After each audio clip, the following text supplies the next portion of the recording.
Welcome to the Team CK podcast room in a room with actual arthropods. There are about 1,000 of them. I am Cody from Team CK. I am one half of the team, and today I'm going to talk to you about my 1,000 hours of meditation experience. I think my experiences have taught me really three main things that I want to communicate today. One, how to get started with it. There can be a lot of confusing information on meditation that can feel kind of mystical or woo woo, but today we're going to talk about it from a very practical sense and how you can get started with your own practice. Two, I'm going to tell you a little bit about what you can expect along the way. Turns out that there are some common experiences that most of us have during our meditation journeys, and we can all kind of relate to them. And I'm going to normalize those for you so that if you do experience them in your practices, it doesn't feel as foreign to you, and you can know that it's just exactly what's supposed to be happening to you.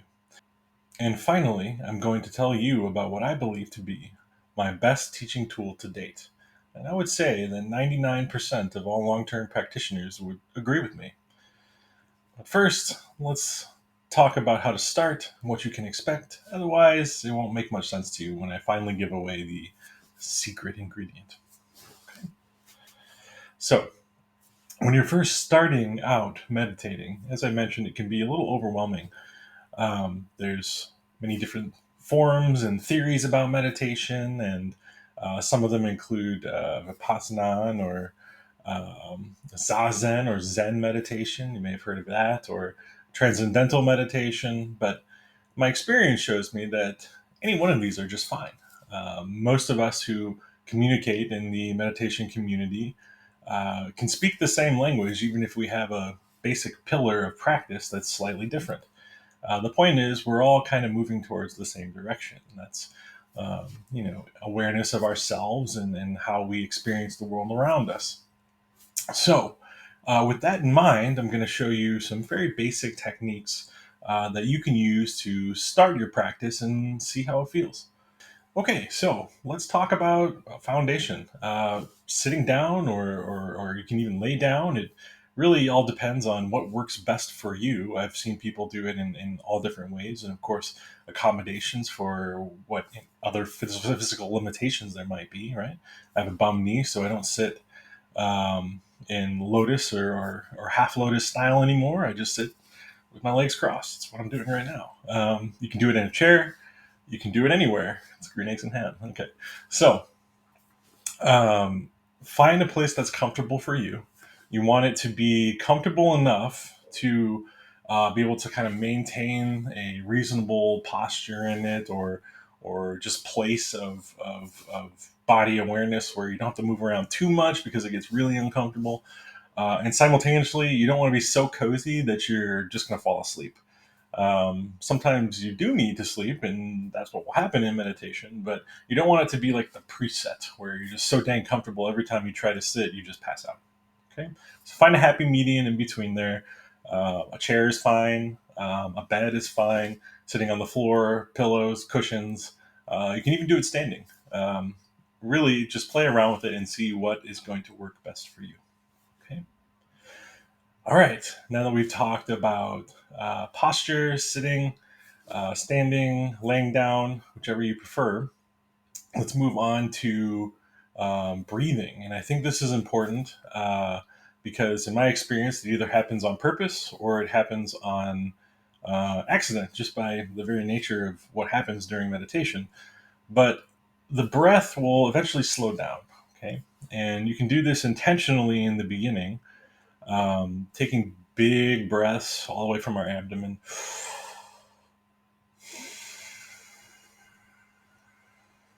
Slow, big breaths. That will change our body internally and will activate the parasympathetic nervous system. In essence, it will help things slow down a little bit. Okay. Um, and that is something that I've noticed will happen naturally when I sit. I think my breathing rate goes down to probably 3 or 4 breaths per minute. Um, you don't have to do that. You don't have to try to do that. It's just an experience of what happens when the body starts to kind of go into these states. But being aware of the breath is important. Okay. if you're breathing from here,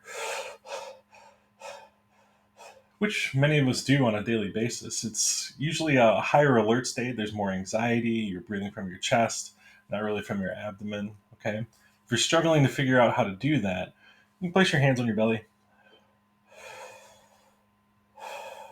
If you really feel that going up and down, you found the sweet spot. And the best way I like to describe it is think of a baby. When you watch a baby breathe, they don't breathe from their chest at all. Their little bellies are going, okay? And actually, when you breathe in, it's a releasing of tension in the abdomen. It's a releasing of muscles, okay? And when you breathe out, that's when you're actually engaging the diaphragm and pushing back up, okay? So that can give you a little bit of an idea of what the sensation can feel like. If you just drop it, okay, you're literally just dropping the diaphragm out from under you. And when you're exhaling, pushing out, and done controlled and softly,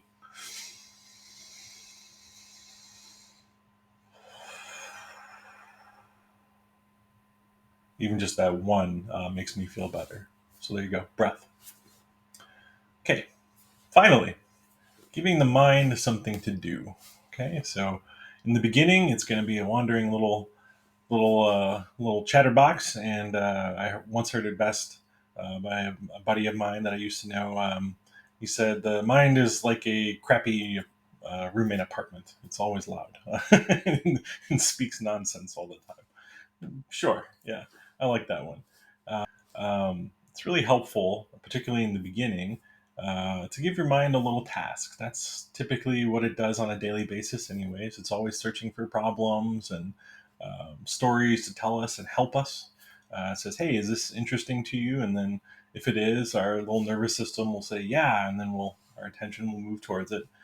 But we can give it a little bit of a task here, and that can make the process a little easier on our mind, so that it doesn't feel quite so much like we're just like being pulled in all directions. Okay, so very simply, I think the easiest mechanism to do to start with is to count your breaths. So going back to your breath,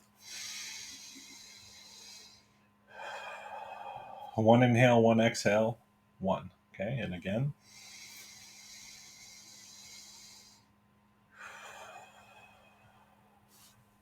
Two. Okay, and you're going to repeat this all the way to 10. You'd be surprised how hard it is to actually keep your attention on your breath and on counting 10 full inhales and exhales. Okay, it's a little harder than you may think, but it's a great exercise, getting the mind kind of narrowed in on a focused task, and it'll give you the opportunity to take the chatterbox and give it something to do while you are breathing and sitting still in something that's very foreign for the body to start with. Okay. All right. So those are the basics of meditation if you want to get started with your own practice. What you can expect along the way. Very rarely do I know people that just reach enlightenment. From their first sit, their second sit, their third sit, their 6 months worth of sitting. Um, you know, uh, don't let that goal get you distracted from the benefits of sitting quietly with yourself and learning to listen to your instincts, your thoughts, your emotions, your body's feedback, okay?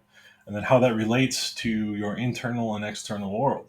It's really an opportunity for you to be a little bit of an explorer, okay? And that's really what I think your intention should be when you start meditation, okay? Don't get hung up on something that it's supposed to look like or be like. If you approach it curiously, you're more likely to get some results that are um, obtainable, not frustrating, and don't really put a sense of pressure on yourself, right? I think it's really easy, especially from my own experience, to anticipate what it's supposed to be like, or I'm supposed to get something out of it. And when those things don't happen, I feel like I'm not doing it right. You can get kind of stuck in that cyclical loop. But as my meditation practice has gone on, I've just learned that there's not really a specific goal or task in mind. I may try to do something like follow my breath for 10 inhales and exhales, and Sometimes I'm successful. Most of the time, I drift off a little bit and then I come back.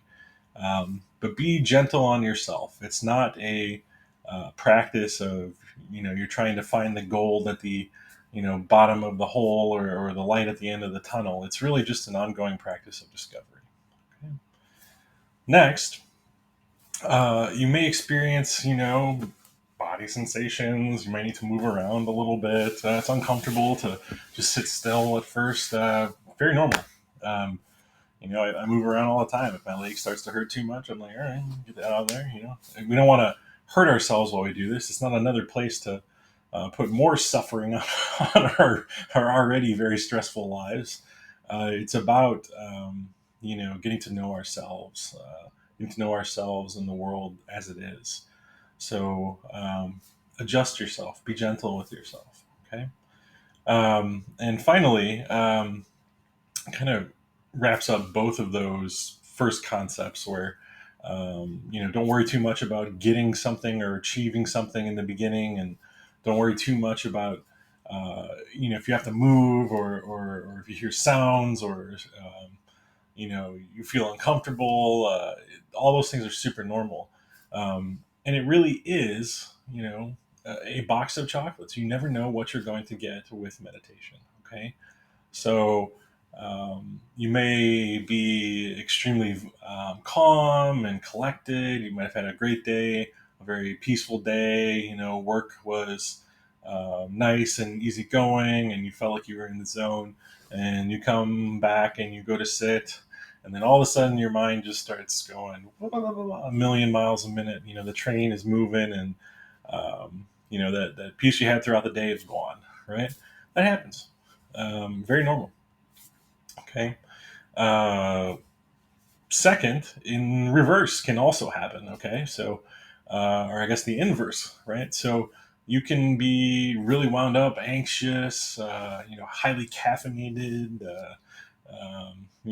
extremely alert, sympathetic nervous system on high alert. And then you sit down, and within 2 minutes, you melt, right? But sometimes you don't really have a lot of control over that, and it can be frustrating to not know what to expect.